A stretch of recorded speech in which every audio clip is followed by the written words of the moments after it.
하나님 말씀입니다. 로마서 1장 1절에서 17절 말씀 교독합니다. 예수 그리스도의 종 바울은 사도로 부르심을 받아 하나님의 복음을 위하여 택정함을 입었으니 이 복음은 하나님이 선지자를 통하여 그의 아들에 관하여 설명에 미리 약속하시는 것이라. 그의 아들에 관하여 말하면 육신으로는 다윗의 혈통에서 나셨고 한결의 여론은 신자들 가운데서 부활하사 능력으로 하나님의 아들로 통되셨으니 곧 우리 주 예수 그리스도시니라. 그로 말미암아 우리가 은혜와 사도의 직분을 받아 그의 이름을 위하여 모든 이방인 중에서 믿어 순종하게 하나니 너희도 그들 중에서 예수 그리스도의 것으로 부르심을 받은 자니라. 로마에서 하나님의 사랑하심을 받고 성도로 부르심을 받은 모든 자에게 하나님 우리 아버지와 주 예수 그리스도로부터 은혜와 평강이 있기를 원하노라. 먼저 내가 예수 그리스도로 말미암아 너희 모든 사람에 관하여 내 하나님께 감사함은 너희 믿음이 온 세상에 전파되니로다. 내가 그의 아들의 복음 안에서 내 심령으로 섬기는 하나님이 나의 증인이 되시거니와 항상 내 기도에 쉬지 않고 너희를 말하며 어떻게 하든지 이제 하나님의 뜻 안에서 너희에게로 나아갈 좋은 길을 얻기를 구하노라. 내가 너희 보기를 간절히 원하는 것은 어떤 신령한 은사를 너희에게 나누어 주어 너희를 견고하게 하려 함이니 이는 곧 내가 너희 가운데서 너희와 나의 믿음으로 말미암아 피차 아니함을 얻으려 함이라. 형제들아 내가 여러 번 너희에게 가고자 한 것을 너희가 모르기를 원하지 아니하노니 이는 너희 중에서도 다른 이방인 중에서와 같이 열매를 맺게 하려 함이로되 지금까지 길이 막혔도다. 힐라이나 야미냐 지혜 있는 자나 무신성 자에게 다 내가 빚진 자라. 그러므로 나는 할 수 있는 대로 로마에 있는 너희에게도 복음 전하기를 원하노라. 내가 복음을 부끄러워하지 아니하노니 이 복음은 모든 믿는 자에게 구원을 주시는 하나님의 능력이니라. 먼저는 유대인에게요 그리고 헬라인에게로다. 다 함께요. 복음에는 하나님의 의가 나타나서 믿음으로 믿음에 이르게 하나니 기록된 바 오직 의인은 믿음으로 말미암아 살리라 함과 같으니라. 아멘. 다 함께 기도합니다.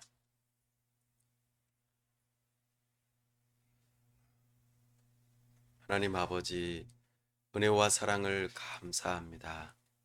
복되고 거룩한 주일 하나님 앞에 나아왔습니다. 이 모든 것이 우리 주 예수 그리스도의 나심과 죽으심과 부활하심의 은혜임을 고백합니다. 우리가 하나님과 원수되었었는데 이제는 화목하게 하시고 모든 막힌 담을 허무시며 하나님 앞에 평화를 누릴 수 있도록 은혜를 주심을 감사합니다. 하나님과 화평한 자로서 이제 하나님 앞에 나아왔사오니 하나님의 영광을 나타내 주옵소서. 우리에게 말씀하여 주옵소서. 우리의 눈과 귀를 열어 주옵소서. 하나님의 영광 보기를 원하옵고 하나님의 말씀 듣기를 사모합니다. 그리하여 우리의 심령이 하나님을 뜨겁게 사랑하고 하나님을 앙망하는 참으로 복된 삶이 되도록 은혜 베풀어 주옵소서. 우리가 하나님을 너무나도 사랑하여 우리 하나님께서 뜻하신 바가 무엇인지를 옳게 분별하며 하나님의 뜻 앞에 겸손하게 순종하고자 결단하는 시간 되도록 이 시간 우리에게 은혜를 허락하여 주옵소서. 하나님 아버지, 가운데 교회를 오늘에까지 이르게 하심을 감사합니다. 우리에게 복음을 주셨사오니 이 복음을 부끄러워하지 아니하고 참으로 자신에게 교회 가운데에 또한 세상 가운데에서 복음을 증거하는 하나님의 사람들 다 될 수 있도록 은혜 베풀어 주시옵소서. 사람의 능력으로는 안 되지만 하나님의 능력으로는 우리 모두가 다 하나님의 의로운 사람들이 될 수 있사오니 우리가 이 복음을 믿는 믿음으로 담대하게 사람들에게 복음을 증거할 수 있도록 은혜를 베풀어 주시옵소서. 우리가 복음을 따라 살아가는 그 삶을 보고 사람들이 주께로 나아오는 놀라운 역사가 있도록 은혜를 더하여 주시옵소서. 특별히 건강한 지역교회로 세워지기를 사모하며 간구합니다.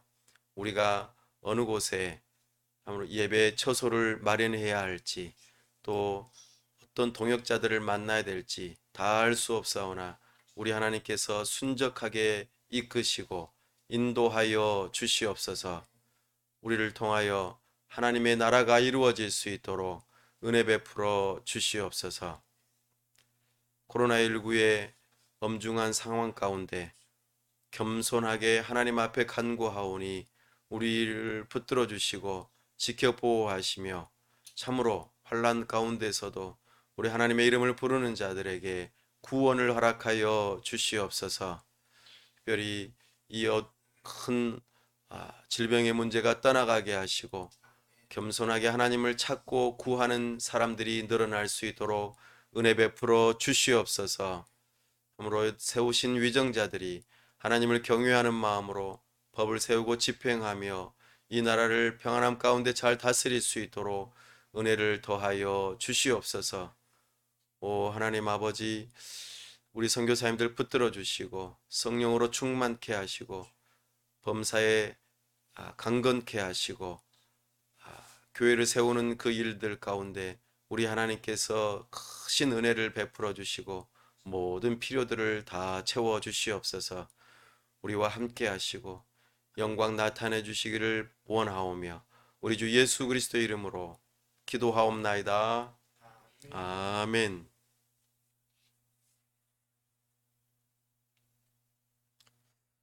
걸어서 성경 속으로 성경여행 54번째 시간입니다. 오늘은 로마서를 중심으로 교회 시대 두 번째를 우리가 함께 살펴보겠습니다. 우리는 하나님의 나라가 우리 인류의 역사 가운데에 계속해서 발전되어 가고 있음을 살펴보고 있습니다. 특별히 교회라고 하는 단어에 주목하며 이 하나님의 나라가 교회를 통하여 점점 더 이루어지고 있음을 우리는 발견합니다. 특별히 오늘 로마서를 통하여 그 상황들을 살펴보고 또 우리 함께 은혜가 있기를 원합니다. 로마서가 쓰여지고 있던 그 시대는 우리가 잘 아는 것처럼 하나님 나라의 역사 가운데에서 교회 시대에 해당합니다.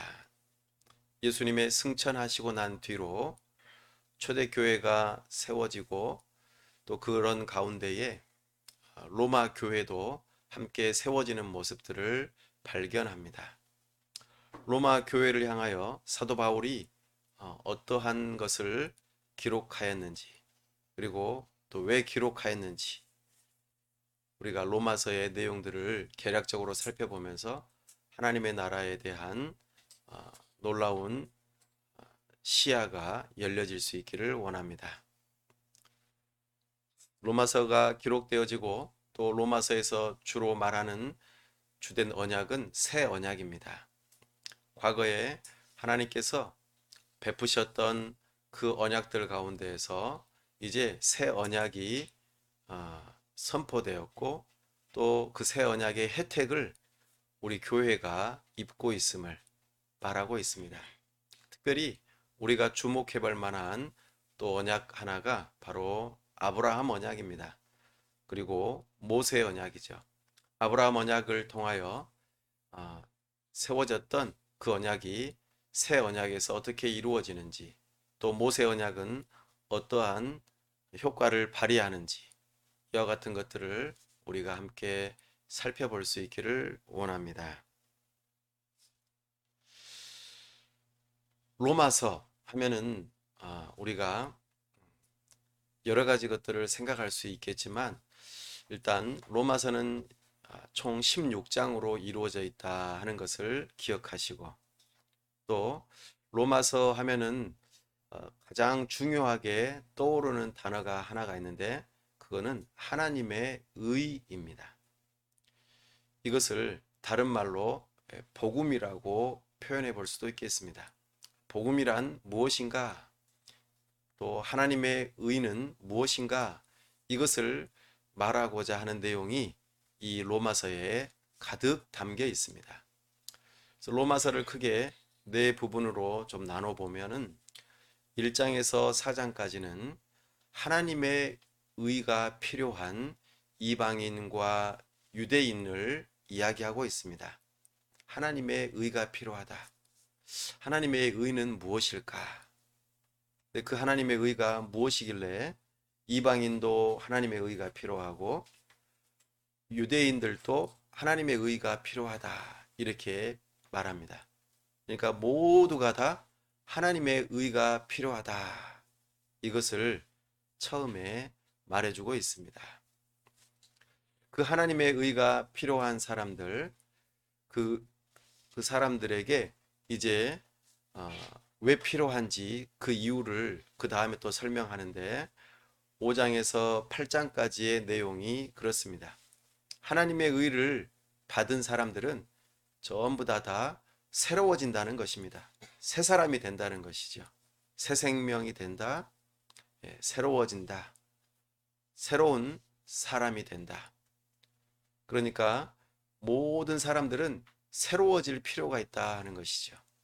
새로워질 필요가 있다 하는 것은 궁극적으로 사람들이 새로워지지 않은 그런 옛 사람의 모습을 가지고 있다 하는 것이죠. 옛 사람에서 새 사람이 되려면 반드시 필요한 것이 있는데 바로 그것이 하나님의 의라는 것입니다. 하나님의 의.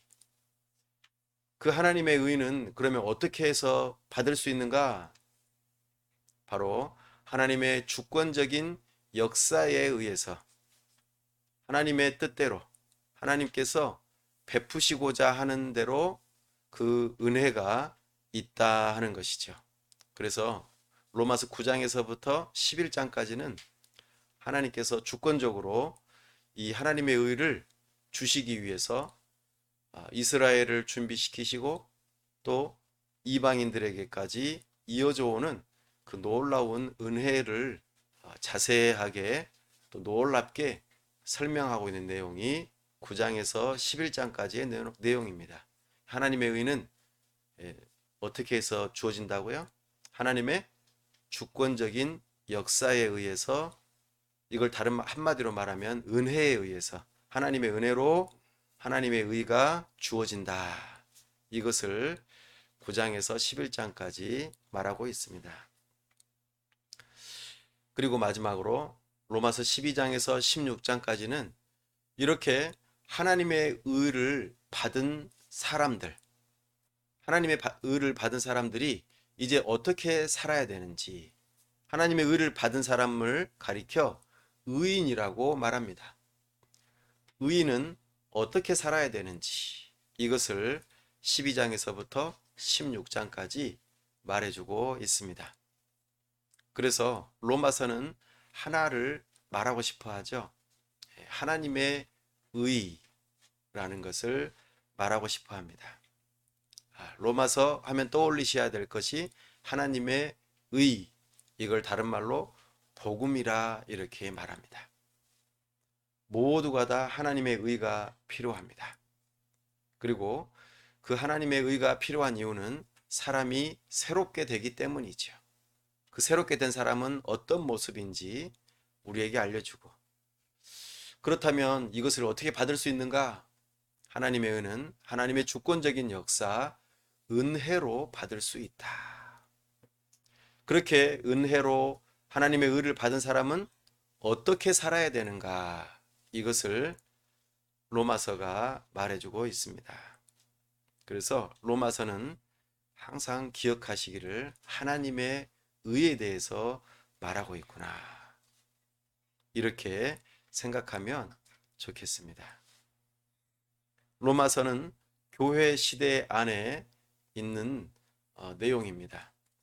예수님의 승천부터 재림까지의 기간을 교회 시대라고 했죠.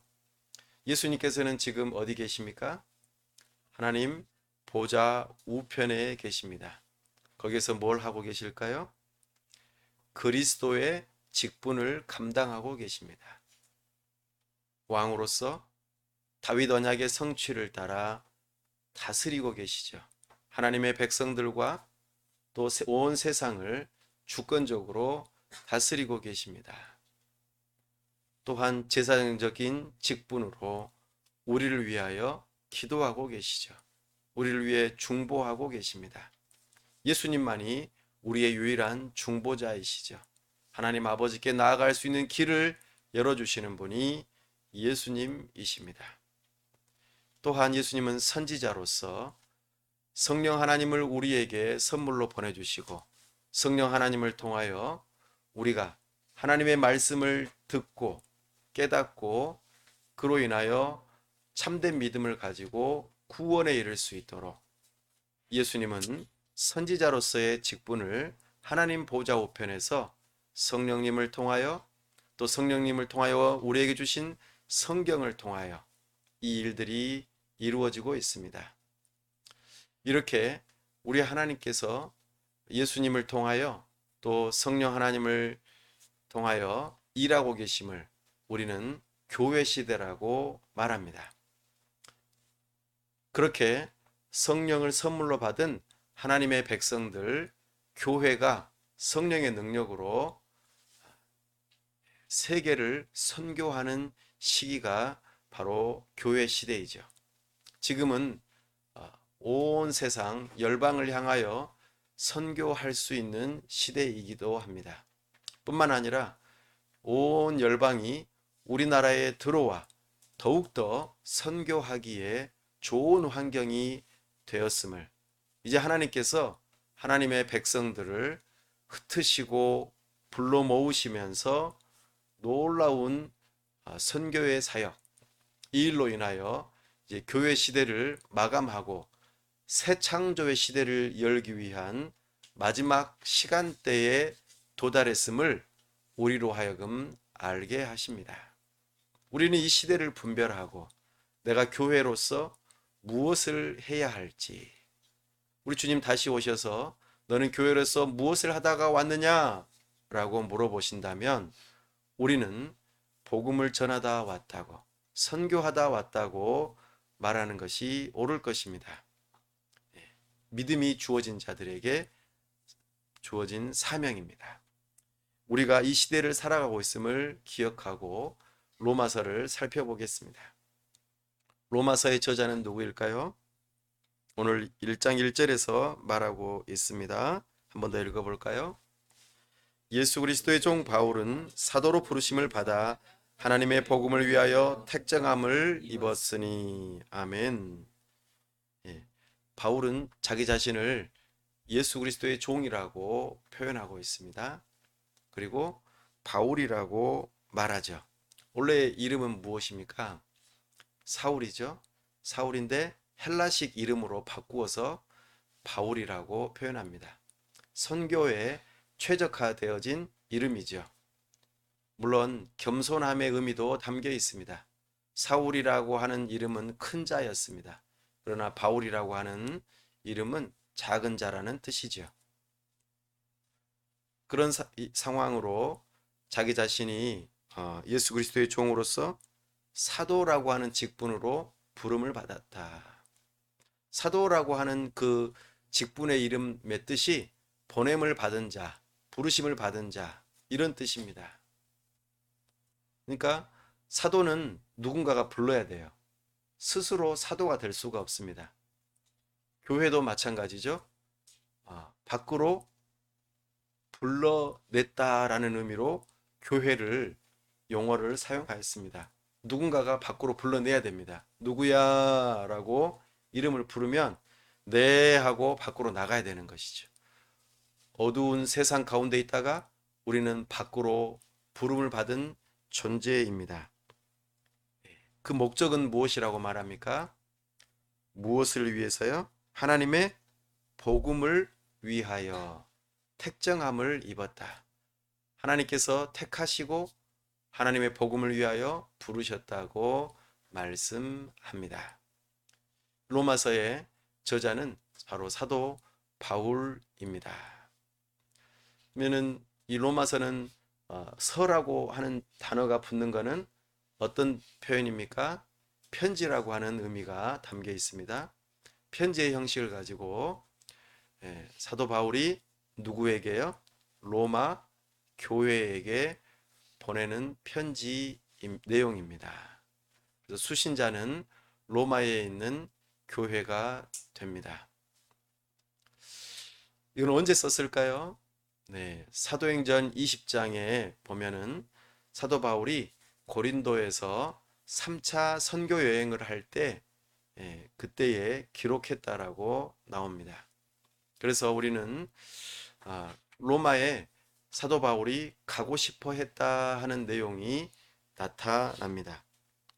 그러나 사도 바울은 이 로마로 방문하기 전에 어디를 되돌아가야 됐습니까? 3차 선교여행, 1차, 2차, 3차 그렇게 선교여행을 다닐 때에 기존에 지나쳤던 교회들을 다시 한 번 더 지나치게 되거든요. 그때에 뭘 하냐면 구제헌금을 모읍니다. 왜 구제헌금을 모았을까요? 예, 복음의 그 진원지였던 예루살렘 교회에 큰 기근이 있었습니다. 그래서 몇 년 동안 매우 어려운 상황이었습니다. 그래서 복음의 빚진 자들인 교회가 사도 바울을 통하여 구제헌금을 모으게 되었고 그 구제헌금을 어디로 보내야 된다고요?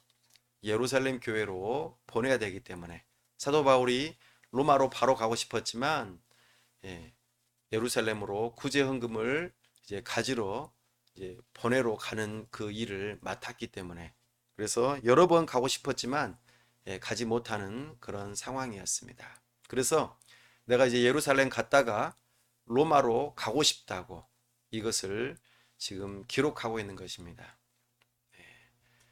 근데 중요한 것은 로마에 세워진 교회는 사도 바울이 세운 교회가 아닙니다. 어떤 사람들은 베드로가 세웠다고도 말하지만 정확하게 근거는 없습니다. 그러면 어떻게 이 로마의 교회가 세워졌을까요? 그건 조금 이따가 설명을 드리겠습니다. 아무튼 로마 교회와 사도 바울은 직접적인 관계가 없었어요.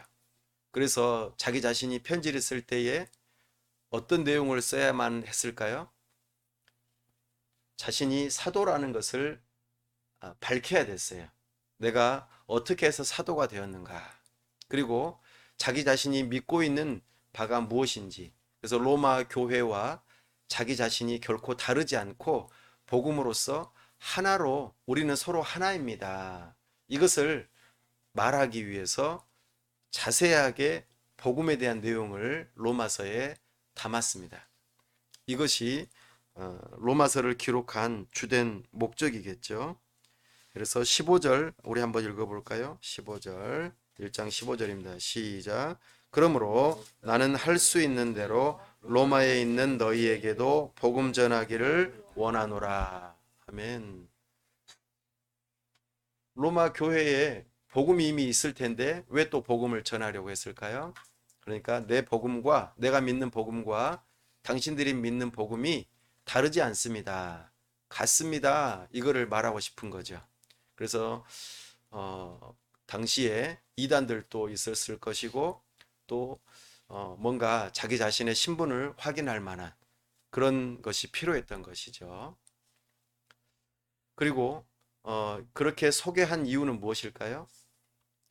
이제 3차 선교 여행이 끝나고 마지막으로 이제 4차 선교 여행으로 어디를 가고 싶어 했을까요?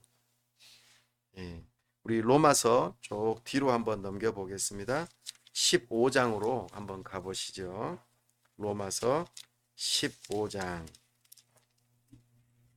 23절 함께 한번 읽어볼까요? 23절 시작. 이제는 이 지방에 일할 곳이 없고 또 여러 해 전부터 언제든지 사바나로 갈 때에 너희에게 가기를 바라고 있었으니. 아멘. 사도 바울은 복음을 이제 더 이상 전할 곳이 없다 그렇게 표현하고 있습니다. 그러니까 교회가 곳곳에 다 세워진 거예요. 그래서 이제는 마지막으로 예수님께서 말씀하신 것처럼 예루살렘과 온 유대와 사마리아와 땅끝까지 이르러 내 증인이 되리라. 땅끝까지 복음을 전하면 어떻게 될까요? 예수님이 다시 오신다는 믿음을 가지고 당시에 세계관 안에서는요, 세상의 땅끝은 어디인가? 바로 서바나입니다. 그래서 서바나로 가고 싶어서 이제 로마 교회를 향하여 도와달라 요청하고자 이렇게 로마서를 기록했습니다. 사도 바울이 서바나까지 복음을 전하려면은, 서바나는 오늘날 어디냐면 스페인입니다. 스페인은 서쪽으로 이제 끝입니다. 땅끝. 이제 스페인까지 가면은 이제 바다가 나오기 때문에 더 이상 이제 갈 곳이 없다고 생각하는 것이죠. 그래서 사도 바울이 동쪽의 모든 곳을 다 복음을 다 전했고, 근데 이제는 절반 로마를 중심으로 절반이 남았다 그 말입니다. 그래서 복음을 편만하게 전했다. 편만이 무슨 말일까요? 편만. 자, 편식. 편식은 뭐예요? 전부 다 골고루 먹는 것이 아니고 일부분만 먹는다 그 말이겠죠. 편만하다. 이것은 일부분만 가득 차게 복음을 전했다 그 말입니다.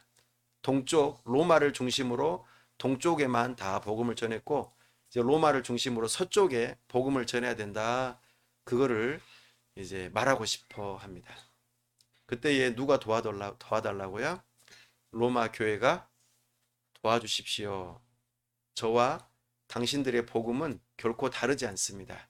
제가 마지막 땅끝까지 복음을 전할 수 있도록 도와주십시오라고 말하기 위해서 지금 로마서를 기록하고 있습니다.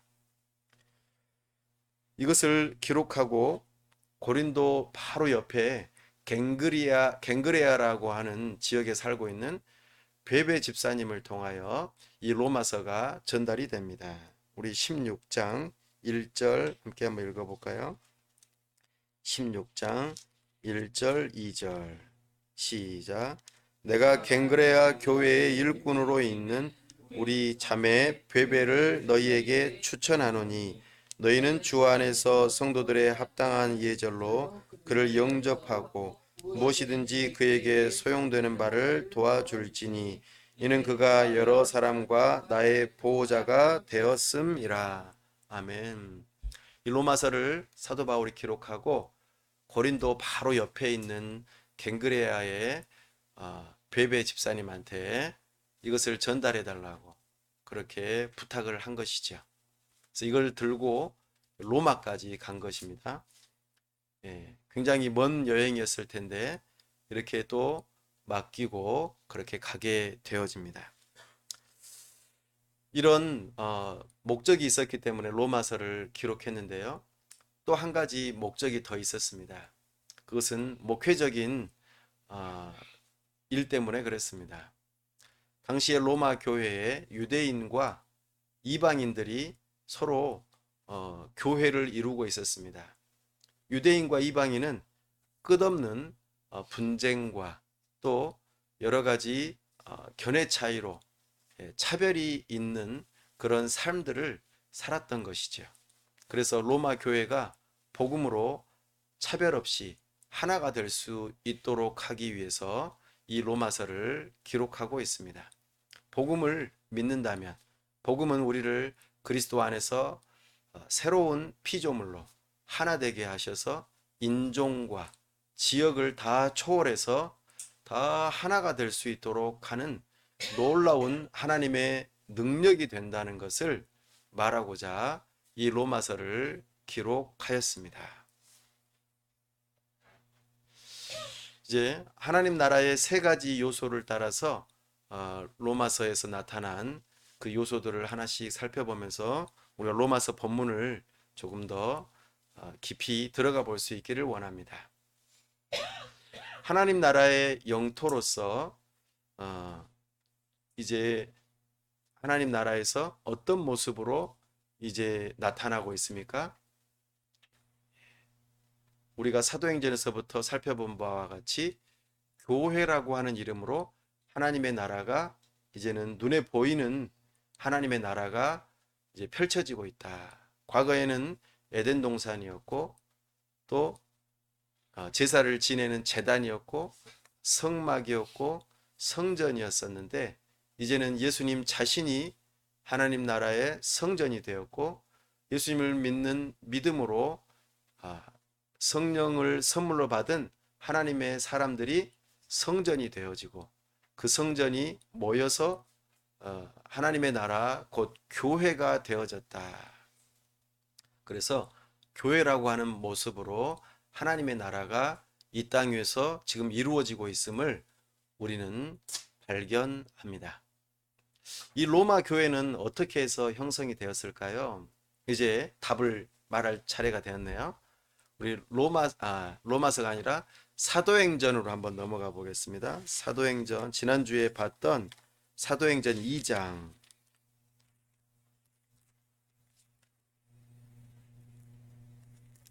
사도행전 2장 10절입니다. 성령이 충만하게 임재했을 때에 그 제자들이 방언을 했었죠. 여러 지역에 있는 사람들의 방언을 했었습니다. 이것을 들은 사람들이 이제 알아듣는 거죠. 예, 특별히 10절 말씀 함께 읽어보겠습니다. 10절 시작. 부르기아와 밤빌리아, 애굽과 및 구레네에 가까운 리비아, 여러 지방에 사는 사람들과 로마로부터 온 나그네, 곧 유대인과 유대교에 들어온 사람들과. 아멘. 예, 로마로부터 온 나그네들이 이 방언을 들은 것이죠. 로마에서 사용하는 라틴어를 아마 썼을 것입니다. 물론 헬라어도 썼겠지만 로마 사람들이 주로 썼던 라틴어를 썼을 것입니다. 그러면은 그 사람들이 이 방언을 알아듣고 복음을 듣게 된 것이죠. 근데 그들이 특별히 유대인들이었어요. 유대인들이 복음을 듣고 어떻게 했습니까? 다시 이제 그 절기가 끝나니까 그 복음을 가지고 어디로 갔을까요? 자기의 고향, 지금 살고 있는 로마로 돌아간 것이죠. 그렇게 해서 시작된 것이 뭘까요? 로마 교회입니다.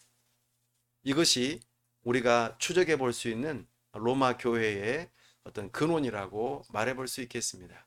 이렇게 유대인들로 구성된 로마 교회가 있었던 것입니다.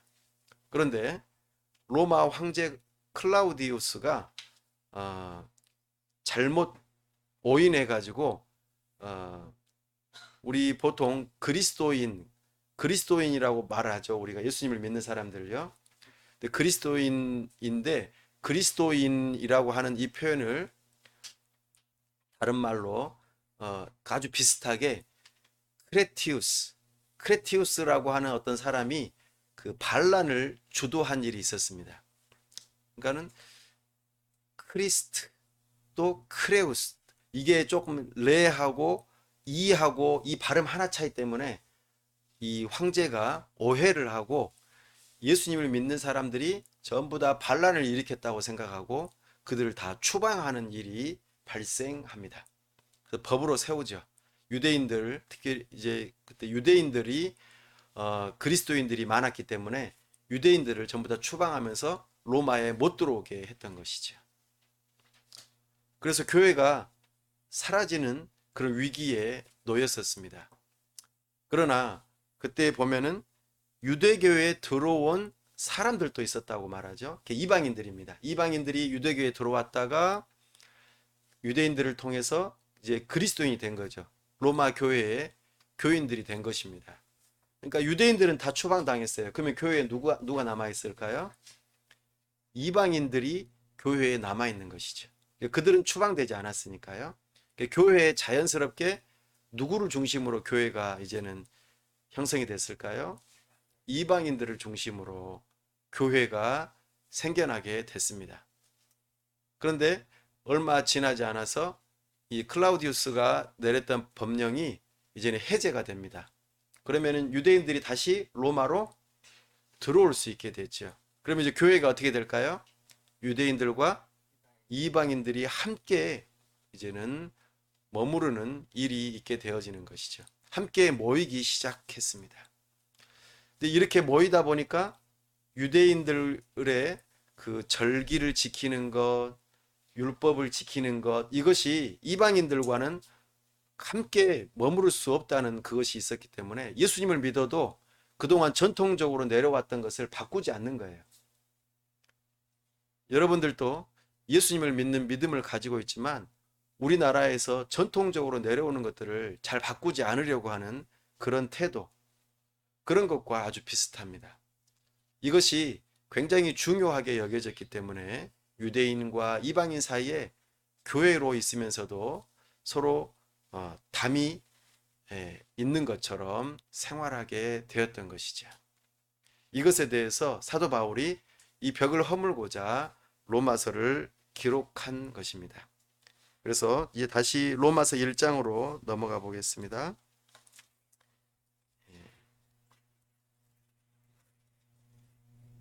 1장 13절 말씀 함께 읽어보겠습니다. 사도 바울이 로마 교회를 향하여서 뭐라고 표현한지요? 참고로 바울은 유대인입니다. 유대인인데 로마 교회를 향해서 뭐라고 하는지 볼까요? 13절 시작.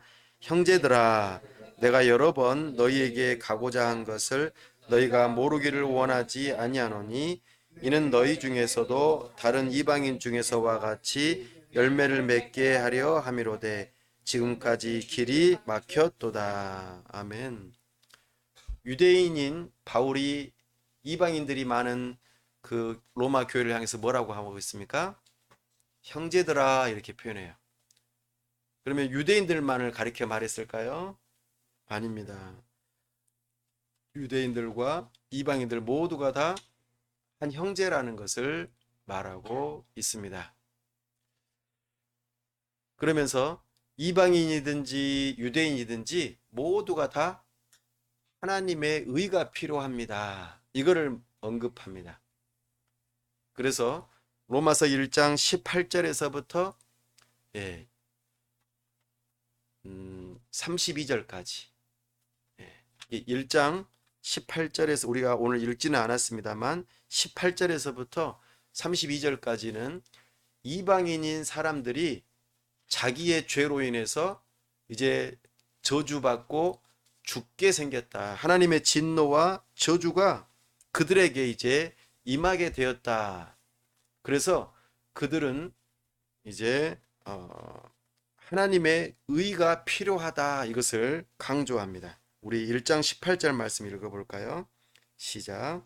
하나님의 진노가 불의로 진리를 막는 사람들의 모든 경건하지 않음과 불의에 대하여 하늘로부터 나타나나니. 아멘. 이방인들, 그들은 하나님을 잘 몰라요. 그래서 우상을 섬기고 불법을 행하는 거죠. 그렇게 하나님의 진노와 저주가 하늘로부터 임하게 되는 존재들이 누구라고요? 이방인들이라고 말합니다. 복음, 그러니까 구약이 없는 그런 사람들, 이스라엘 사람들이 아닌 사람들은 하나님을 모르잖아요. 그런 사람들에게 하나님의 저주가 내릴 것이다. 그러니까 죄인으로서 이방인들도 하나님의 의가 필요하다. 이것을 말하고 있습니다. 그러면 유대인들은 어떨까요? 유대인들은 이미 오래전부터 하나님에 대해서 알았잖아요. 하나님이 어떤 분인지 모세오경을 통하여서 선지자들을 통하여 하나님이 어떤 분인지 알았어요. 그러면 그 사람들은 하나님의 의가 필요 없을까요? 자, 2장 1절 한번 읽어볼까요? 2장 1절 시작.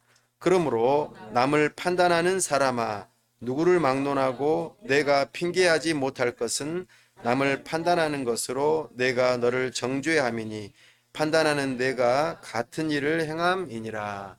아멘. 남을 판단하는 사람아, 이 사람은 누구를 말할까요? 유대인들을 말하는 거예요. 하나님의 법이 없이 그렇게 이방인으로서 하나님의 진노와 저주를 받는다 이렇게 앞에서 말을 하고, 그런 사람들을 누가 판단하는 거예요? 하나님의 율법을 가지고 유대인들이 판단하는 거예요. 거봐, 거봐. 너희들은 하나님의 법이 없으니까 망하는 거야. 그런데 유대인들은 괜찮을까요? 그것도 아니라고 말합니다. 너희들은 오히려 하나님을 아는 법을 가지고 있으면서도 하나님의 의가 없다고 말해요. 그러니까 하나님의 법을 가지고 하나님을 알 수 있고 하나님의 의를 가질 수도 있는 그런 존재들인데 불법을 행하는 거예요. 하나님의 율법대로 살지 않는 거예요. 그러니까 너희도 결국에는 어떻게 된다는 거예요? 하나님의 진노와 저주를 받아 마땅한 유대인들이다. 이거를 2장에서 말해주고 있습니다. 이런 식으로 이방인도 하나님의 진노와 저주를 받아야 되는 죄인이다. 유대인들도 하나님의 진노와 저주를 받아야 되는 죄인이다. 그러면 어때요? 똑같죠? 둘 다 차이는 있어요. 하나님의 율법을 가지고 있느냐, 가지고 있지 않느냐. 이런 차이점은 있지만 똑같이 죄인이다라고 하는 것, 하나님의 진노와 저주를 받아야 된다는 것을 똑같이 말합니다. 그러면서 3장 1절에서 한번 읽어보겠습니다. 3장 1절 시작. 그런즉 유대인의 나음이 무엇이며 할례의 유익이 무엇이냐. 그러니까 유대인들이 하나님의 율법도 가지고 있고 하나님의 백성이라는 징표로 할례도 받았어요. 그런데 그것이 하나님의 의를 가져다 주는 그런 역할을 못 한다는 거예요. 하나님의 율법은 역할이 뭘까요? 하나님의 율법을 가지고 있으면 무엇을 깨닫게 될까요? 죄를 깨닫게 돼요. 3장 20절 한번 읽어볼까요? 3장 20절 3장 20절 시작. 그러므로 율법의 행위로 그의 앞에 의롭다 하심을 얻을 육체가 없나니 율법으로는 죄를 깨달음이니라. 아멘. 그러니까 유대인들이 율법을 가지고 있다고 자랑했어요. 우리는 너희들하고 다르다. 지금 한 교회 안에서도 다르다는 거예요. 너희하고 우리하고. 우리는 모세의 오경도 가지고 있고 거기에 따르는 나름대로의 정결법도 가지고 있고 우리는 할례도 받았다. 그래서 우리는 하나님의 의로운 백성이다. 우리는 태어나면서부터 구원받는다. 이런 의식이 아주 강하게 있었는데 이것이 소용이 없다는 것을 증명하는 거예요. 그래서 모두가 다 하나님 앞에서 죄인이다. 자, 이 3장 10절. 3장 10절 한번 읽어보겠습니다. 3장 10절입니다. 시작. 기록된 바 의인은 없나니 하나도 없으며. 아멘. 이거 구약에서 말하는 거잖아요. 모두가 다 죄인이다 그 말이죠. 이런 면에서 서로 나을 바가 없다는 거죠. 그렇게 되어진 것이 지금 이방인의 또 유대인의 정체성이라는 것이죠. 근데 어떻게 너희들이 교회가 되었냐 이 말이죠. 하나님의 의로운 백성이 될 수가 있었느냐, 이것을 지금 말하고 싶어 합니다. 우리 좀 다시 앞으로 가볼까요? 로마서 1장 16절. 어떻게 그럴 수가 있는가? 1장 16절입니다. 시작. 내가 복음을 부끄러워하지 아니하노니 이 복음은 모든 믿는 자에게 구원을 주시는 하나님의 능력이 됨이라. 먼저는 유대인에게요, 그리고 헬라인에게로다. 아멘. 야, 이방인과 유대인이 어떻게 해서 하나님의 의로운 백성이 될 수가 있어요? 복음 때문에 가능하다는 거예요. 복음. 하나님의 의를 얻을 수 있다 그 말입니다. 먼저는 누가 이 복음을 들었을까요? 유대인들이 먼저 들었어요. 하나님께서 먼저 유대인들에게 이 복음을 전해 주셨잖아요. 아브라함을 통하여. 그리고 먼저 하나님의 말씀들을 들었어요. 근데 그 복음을 들었던 사람들이, 유대인들이 모두가 다 하나님의 말씀을 믿었나요? 아니요. 불순종했습니다. 그러나 하나님께서는 하나님의 때가 되니까 이제 이방인들도 이 복음을 듣게 하는 거예요. 그리고 하나님의 의로운 백성들이 되게 하셨다 하는 것이죠. 이것이 하나님의 능력이라고 말씀하고 있어요. 그래서 하나님의 나라, 교회가 생겨났다. 그러니 이 복음을 부끄러워하지 않는다. 자랑한다는 말이겠죠? 왜냐하면 모든 믿는 자에게 구원, 곧 하나님의 의를 선물로 주기 때문이죠. 이거는 이방인이든지 유대인이든지 예루살렘에서 살든지 로마에서 살든지 이 모든 것을 초월해서 믿음으로 의인이 될 수 있다 하는 이것을 말해주고 있습니다. 이것이 얼마나 놀라운 일이에요? 그죠? 17절입니다. 시작. 복음에는 하나님의 의가 나타나서 믿음으로 믿음에 이르게 하나니 기록된 바 오직 의인은 믿음으로 말미암아 살리라 함과 같으니라. 아멘. 복음에는 뭐가 나타났어요? 하나님의 의가 나타났어요. 그러면 도대체 그 하나님의 의가 뭘까? 하나님의 의, 하나님의 의. 계속해서 하나님의 의라는 걸 이야기하는데 그 하나님의 의가 어디에 나타났다고요? 복음에 나타났다고요. 그럼 복음은 뭘까요? 복된 소식이라고 하지 마시고, 복음이란 뭘까요?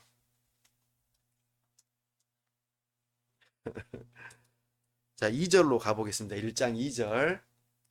자, 1장 2절 첫 부분만 읽어볼게요. 시작. 이 복음은, 그러죠. 알려주죠. 복음이 뭔지. 이 복음은 하고 4절 마지막 보세요. 4절 마지막 곧, 거기서부터 읽어보겠습니다. 시작. 곧 우리 주 예수 그리스도 신이라. 아멘. 자, 복음은 복음은 복된 소식입니다. 이렇게 말하지 말고 이제는 뭐라고요? 예수 그리스도가 복음이에요. 왜 예수 그리스도가 복음이 될까요?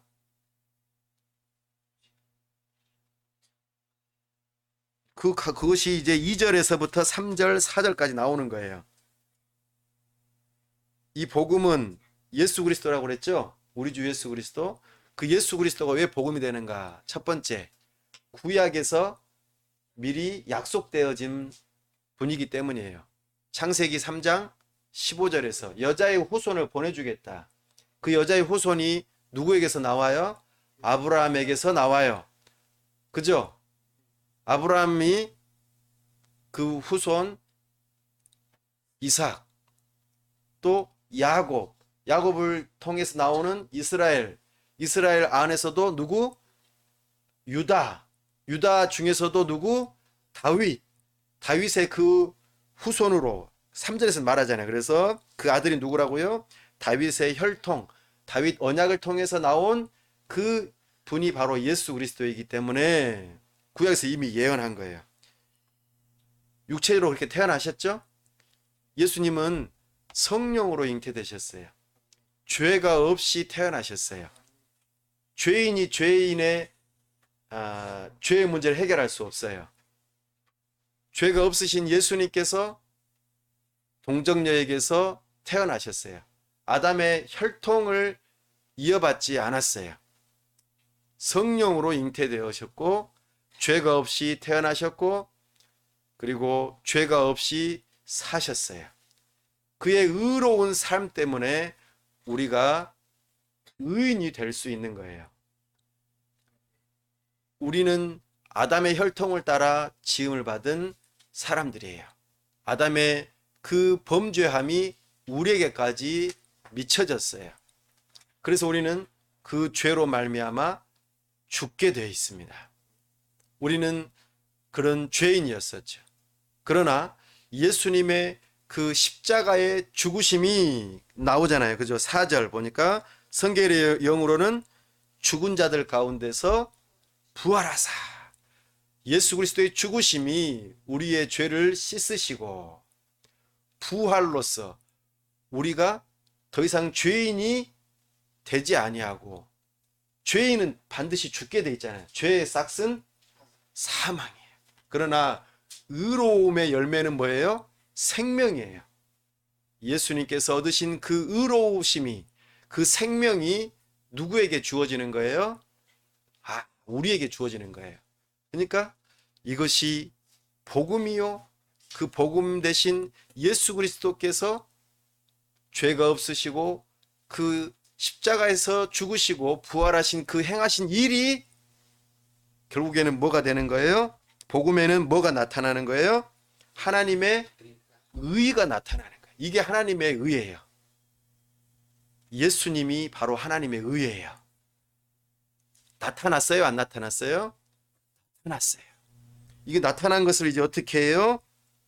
이제 우리가 어떻게 해야 돼요? 믿어야 돼요. 믿어야 돼요. 믿어야 돼요.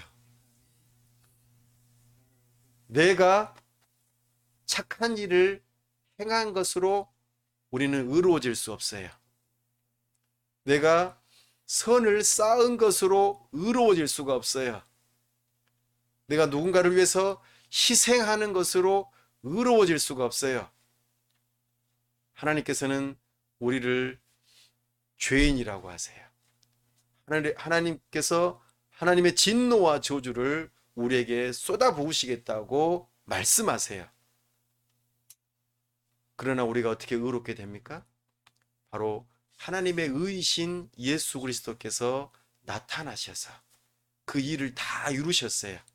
그러니까 내 능력으로는 안 되지만 누구의 능력으로는 우리가 의롭게 될 수 있어요? 하나님의 능력으로, 예수 그리스도로 우리가 의롭게 될 수 있어요. 이것을 믿으면 의인이 되는 거예요. 믿음으로. 믿음이라고 하는 것은 마치 눈에 보이지 않는 손과 같아요. 하나님께서 하나님의 의를 예수 그리스도를 통하여 우리에게 선물로 주실 때에 우리는 어떻게 하면 돼요? 그것을 믿음의 손으로 받으면 되는 거예요. 너무나 쉽잖아요. 근데 이것을 너무나 쉬우니까 사람들이 못 받아들여요. 그러나 이것이 사실이라고, 이것이 진리라고 말씀하세요. 이것이 믿음의 시작점이요, 우리의 구원의 시작점이에요. 믿음으로 믿음에 이르게 해요. 이것이 우리가 의롭게 되는 시작점이에요. 구원의 시작점이에요. 이 시작점이 어디까지 간다고요? 믿음까지 이루어져요. 이 믿음은 첫 번째 믿음과 마지막 믿음은 어떤 믿음일까요? 우리가 의롭게 되는 믿음이요, 나중에는 우리의 구원이 완성이 되는 믿음입니다. 이것이 하나님의 능력입니다. 오직 기록된 바 의인은 믿음으로 말미암아 살리라. 이것을 알려주기 위해서 첫 번째 유대인의, 이스라엘의 조상이 되는 아브라함을 이야기해 주고 있습니다. 우리 4장으로 넘어가 보겠습니다. 4장, 로마서 4장입니다. 1절 읽어보겠습니다. 시작. 그런즉 육신으로 우리 조상인 아브라함이 무엇을 얻었다 하리요. 아멘. 아브라함, 하나님께서는 아브라함을 의롭다고 여겨주셨어요? 안 여겨주셨어요? 예. 어떻게 할 때 의롭다고 여겨주셨죠? 믿을 때에. 뭘 믿었을까요? 아브라함은? 그러니까 아브라함은 뭘 믿었죠? 하나님의 약속의 말씀을 믿었어요. 예, 하나님을 믿고 누군가의 말을 믿는다는 건 뭐예요? 누구를 믿는 거예요? 그 사람을 믿는 거잖아요. 그 사람을 믿으니까 그 사람의 말도 믿는 거잖아요. 하나님을 믿는다는 것은 하나님의 약속의 말씀을 믿는다는 거예요. 그러니까 하나님께서 아브라함을 의롭다고 여겨주세요. 믿음 때문에. 그리고 난 다음에 아브라함에게 뭘 행하게 하셨을까요? 할례를 행하게 하셨어요. 그럼 아브라함이 할례를 받아서 의롭게 됐을까요? 믿어서 의롭게 됐을까요? 예, 믿어서 의롭게 된 거예요. 그러니까 아브라함은 믿음의 조상이에요. 혈통적으로는 아브라함은 이스라엘 유대인의 조상이에요. 그죠? 그러나 유대인들은 이것을 알고 우리는 아브라함의 혈통을 이어받았으니까 우리는 태어나면서부터도 구원받는 거야. 하나님의 의를 받는 거야. 이렇게 생각했어요. 그런데 그게 아니라고 말하는 거예요. 아브라함이 믿음으로 의롭게 되었다. 그러니 유대인이 아브라함을 우리의 조상이라고 말하려면 혈통적으로가 아니라 무엇으로? 믿음으로 우리의 조상이라고 말하는 거예요. 그럼 이방인은요? 이방인은 아브라함하고 혈통적으로 피를 이어받지 않았잖아요. 근데 어떻게 우리의 조상이라고 말할 수 있습니까? 똑같이 믿음으로 하나님의 의를 받기 때문에 우리도 아브라함의 후손이라고 말할 수 있다. 이거를 지금 4장에서 말해주는 거예요. 하나님 나라의 영토, 교회가 된다는 것은 이런 거구나. 이것을 로마서에서 말하고 있습니다. 그래서 하나님의 의로운 백성이 되는 조건은 뭐예요? 믿음이에요. 사람의 행위로는 불가능하다. 이방인들은 하나님의 법도 없었고 유대인들은 하나님의 법이 있어도 지킬 능력도 없었고 모두가 다 하나님의 진노와 저주를 받아 마땅한 존재들인데 예수 그리스도를 보내주시고 예수님께서 하나님의 법을 다 대신 지켜 행하시고 모든 사람들의 죄를 대신해서 죽어주심으로 그 하나님의 행위로 우리가 하나님의 의로운 백성이 될 수 있다 하는 것이죠.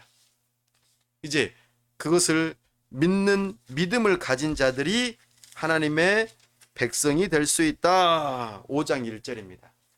5장 1절. 그러므로 읽어보겠습니다. 시작. 그러므로 우리가 믿음으로 의롭다 하심을 받았으니 우리 주 예수 그리스도로 말미암아 하나님과 화평을 누리자. 아멘. 이제 하나님의 의로운 백성이 되는 조건이 뭐예요? 믿음으로. 누구 때문에? 누구를 믿는 거예요? 예수 그리스도를 믿는 것 때문에. 예수 그리스도의 뭐를 믿어요? 예수님 그리스도의 말씀도 믿고 행동도 믿기 때문이에요. 죄가 없으심, 의로우신 행위, 죽으심, 부활하심, 이것이 다 전부 다 예수 그리스도의 행하심이에요. 이것이 우리가 믿어야 할 대상이요 일입니다. 이것을 믿기만 하면은 이제는 어떻게 돼요? 우리가 의롭게 돼요. 하나님의 의를 선물로 받아요. 너는 죄 없음, 꽝꽝꽝. 법정으로 법적 선언을 하시는 거예요. 하나님은 그 전에는 우리를 향해서 항상 뭐를 하셨어요? 진노하시는 분이셨어요. 왜요? 우리가 누구이기 때문에? 죄인이기 때문에. 하나님께서는 죄를 가만 내버려 두시지 않으신 분이에요. 반드시 벌하시는 분이세요. 근데 이제 어떻게 돼요? 우리가 하나님의 의를 선물로 받았으니까 의인이 됐잖아요. 그럼 이제 우리가 하나님과 뭐를 누려요? 화평을 누리게 되는 거예요. 전에는 원수지간이었는데 이제는 화평을 누리게 돼요. 예수 그리스도로 말미암아 하나님 앞에 믿음으로 담대히 나아갈 수 있는 백성이 됐어요. 하나님과 화목한 존재예요. 우리는. 이것이 5장에서부터 8장까지 하나님의 의를 받은 하나님의 백성이 어떤 존재인지를 하나씩 설명하는 거예요. 너희들은 어떤 존재인지 아느냐? 하나님하고 이제 화목하게 됐어. 의롭게 됐어. 죄와 사망을 이기게 됐어. 죄의 삭은 사망이지만 너희들은 이제 의인이 되었으니까 생명을 얻는 거야. 새로운 생명을 얻는 존재가 되는 거야. 너희들은 이제 자, 어떻게 살아야 돼요? 6장 1절에 한번 읽어봅시다. 6장 1절 5장 21절부터 읽어볼까요? 5장 21절 6장 1절 시작. 이는 죄가 사망 안에서 왕노릇한 것 같이 은혜도 또한 의로 말미암아 왕노릇하여 우리 주 예수 그리스도로 말미암아 영생에 이르게 하려 함이라. 그런즉 우리가 무슨 말을 하리요? 은혜를 더하게 하려고 죄에 거하겠느냐? 아멘. 이제는 우리는 죄의 종이 아니에요. 누구의 종일까요? 이제는 하나님의 종, 의의 종이 되는 거예요. 의의 종.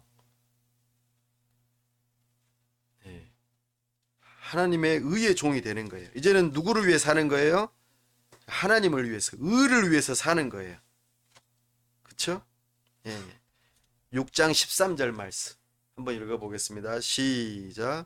또한 너희 지체를 불의의 무기로 죄에게 내주지 말고 오직 너희 자신을 죽은 자 가운데서 다시 살아난 자 같이 하나님께 드리며 너희 지체를 의의 무기로 하나님께 드리라. 아멘. 이제는 무슨 무기가 된 거예요? 죄의 무기가 아니고 의의 무기가 된 거예요. 의의 종이 되는 거예요. 의의 무기, 호플론, 의의 무기가 되는 거예요. 새로운 생명으로.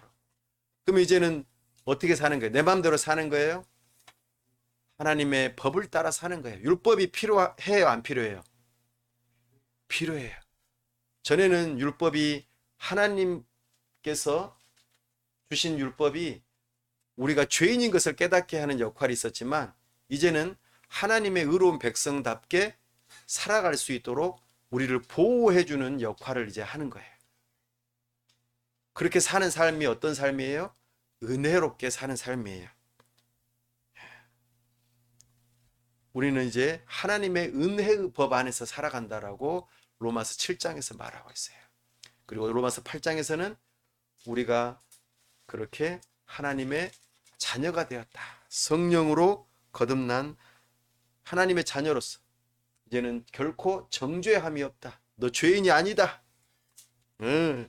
그리고 예수 그리스도의 사랑에서 결코 끊을 수 없는 존재다. 심지어는 내 자신마저도 내 스스로 하나님에게서 끊을 수가 없는 엄청난 예수님의 그 사랑의 사슬의 메인자예요. 이제 내 뜻대로 못 살아요. 하나님의 뜻대로 살아야 돼. 내 마음대로 그리스도의 사랑에서 끊을 수가 없는 붙들림 받은 종이 되는 거예요. 근데 이것이 너무나도 행복한 고백인 것이죠. 이게 하나님의 의로운 백성이다라고 이제 그 정체성을 알려주고 이제는 어떻게 살아야 될까요? 이제는 로마서 12장 1절.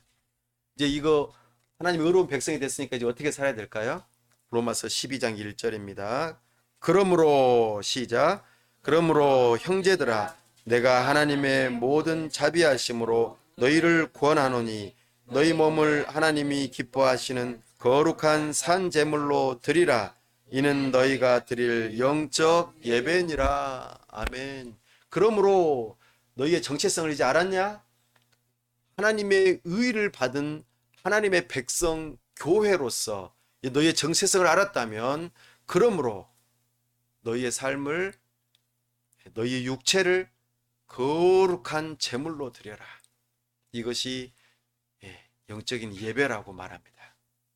그래서 자기의 가진 은사를 따라 서로 사랑하고 국가를 존중하고 유대인이든지 이방인이든지 서로 하나가 되어서 교회로서 하나가 되어져서 하나님의 나라를 이루어가라고 지금 명령하고 있습니다. 바울이 왜 이렇게 말할까요? 너희가 그렇게 하나가 돼야지 내가 가면은 뭘 해줄 수 있어요? 이제 선교 후원을 해줄 수 있잖아요. 그죠? 그래서 서바나까지 땅끝까지 이르러 복음의 증인된 삶을 살아갈 수 있으니까 이제 이렇게 준비되어지라고 권하고 있습니다. 이렇게 하나님 나라의 백성으로서의 삶을 말하고, 마지막 세 번째로 하나님 나라의 주권적인 요소로서 새 언약에 대한 내용을 조금 전에 사실 다 말했는데요. 성령을 선물로 받은 자들로서 성령께서 함께 하시고, 죄 용서를 받죠. 새로운 존재가 되어지죠.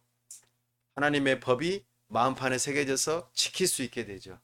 하나님을 아는 지식이 더욱더 풍성해지고, 하나님께서 결코 떠나지 않겠다고 약속하시고, 예수 그리스도와 연합되어진 그 하나님의 새로운 백성들, 그 백성들이 바로 너희들이다라고 말씀하십니다. 그러면서 이것이 어떻게 되어졌다고요? 하나님의 의를 우리가 어떻게 얻을 수 있다고요? 네. 그 믿음마저도 하나님의 은혜로 주어진 것이라. 주권적인 하나님의 그 구원의 섭리가 너희들에게 주어졌다고 로마서 9장에서부터 11장까지 그 이야기를 하는 거예요. 야곱과 에서 중에서 내가 누구를 사랑했는 줄 아느냐? 야곱을. 토기장이가 이렇게 토기를 빚었는데 귀하게도 쓰고 천하게도 쓴다. 감람나무가 있는데 유대인이라고 하는 감람나무에서 불순종하는 그 감람나무의 가지를 꺾어버리고 거기에다가 이방인 나뭇가지를 접붙여서 전혀 새로운 하나님의 백성으로 내가 만들었다. 이것이 하나님의 주권적인 은혜에 속한다고 열심히 설명하세요. 이것이 로마서 9장에서부터 11장까지의 하나님의 은혜로 우리가 하나님의 의를 얻게 되었다. 유대인이나 이방인이나 하나님의 사랑이 아니면, 하나님의 주권적인 은혜가 아니면 하나님의 의로운 백성이 될 수 없다는 것을 강조해서 말합니다. 그러면서도 사도 바울이 자기 자신이 유대인이기 때문에 유대인들이 이렇게 버림받는 것, 이것에 대해서 마치 모세가 자기 민족을 위해서 금식하며 기도했던 것처럼 간절하게 유대인들의 구원을 위해서 기도하면서 이 메시지를 담고 있는 내용이 9장에서부터 11장까지 나오죠. 사랑하는 여러분, 오늘 우리가 로마서를 통하여 들을 수 있는 복음은 무엇일까요? 로마서 3장 21절과 22절에 나오는 내용입니다. 그러나 이제는 율법 외에 하나님의 한 의가 나타났으니 율법과 선지자들에게 증거를 받은 것이라. 곧 예수 그리스도를 믿음으로 말미암아 모든 믿는 자에게 미치는 하나님의 의인이 차별이 없느니라. 할렐루야. 이것이 우리에게 주어지는 복음입니다. 복음은 예수 그리스도입니다. 차별이 없는 복음. 어느 누구든지 이 예수 그리스도를 믿는 자들에게 하나님의 의를 주시겠다고 약속하십니다. 마음으로 믿고 입으로 시인하면, 예수 그리스도를 주라고 시인하면 모두에게 주시는 하나님의 의입니다. 말씀을 맺습니다. 로마서는 하나님의 의를 말하고자 합니다. 바울의 사도권과 신학을 공유하면서 땅끝까지, 서바나인 스페인까지 갈 수 있도록 선교의 전초 기지가 되어달라고 로마 교회를 향하여 요청하면서 유대인과 이방인이 하나가 되는 차별 없는 복음으로 하나가 되어지기를 촉구하고, 그 일을 위해서 모두가 다 하나님의 의가 필요한 죄인이라는 것을, 또 오직 믿음으로 의인이 되고 구원받는다는 것을, 새로운 하나님의 백성됨이 주권적인 하나님의 은혜에 있음을, 그리고 의로운 하나님 백성답게 살아가라고 명령하는 이 내용이 로마서에 담겨 있습니다. 이 로마서를 계속해서 읽어보시면서 하나님의 의가 충만하게 있으므로 그 은혜를 받아 누리는 하나님의 백성들 다 될 수 있기를 간절히 바랍니다. 우리 이 시간 함께 기도할 때에 하나님의 의가 필요한 죄인입니다. 오직 예수 그리스도만이 우리에게 하나님의 의를 주실 수 있습니다. 하나님의 주권적인 은혜를 따라 저를 하나님의 의인 삼아 주시옵소서. 예수님을 믿을 수 있는 믿음을 허락하여 주옵소서. 그리고 하나님의 의인된 백성된 삶을 살아갈 수 있도록 힘을, 성령의 능력을 달라고 이 시간 다 같이 함께 기도합시다. 아버지 하나님, 우리에게 은혜를 주시기를 사랑합니다. 우리 모두가 다 하나님의 의가 필요한 죄인임을 깨닫게 하여 주시옵소서. 우리 모두가 다 예수 그리스도만이 하나님의 의를 주실 수 있는 유일한 길임을 믿을 수 있게 하여 주시옵소서. 이 믿음마저도 하나님의 은혜의 선물인 것을 기억하며 주권적인 하나님의 그 은혜를 믿는 믿음을 가질 수 있도록 도와주시옵소서. 하나님의 의인된 백성답게 믿음으로 살아가게 하여 주옵소서. 우리 자신을 하나님께 드림받아지는 거룩한 하나님의 백성들 될 수 있도록 도와주옵소서. 하나님의 법에 순종하며 하나님의 백성답게 살아갈 수 있는 은혜를 허락하여 주시옵소서. 우리 하나님께서 차별 없이 주신 이 놀라운 은혜의 복음을 모든 사람에게 증거하며 전하며 사람을 차별 없이 대하며 하나님과 함께 살아갈 수 있는 은혜가 있도록 은혜 베풀어 주시옵소서. 오 아버지 하나님, 은혜 주시기를 원합니다. 주여 도와주시옵소서. 은혜 베풀어 주옵소서. 우리 주 예수 그리스도 이름으로 기도하옵나이다. 아멘.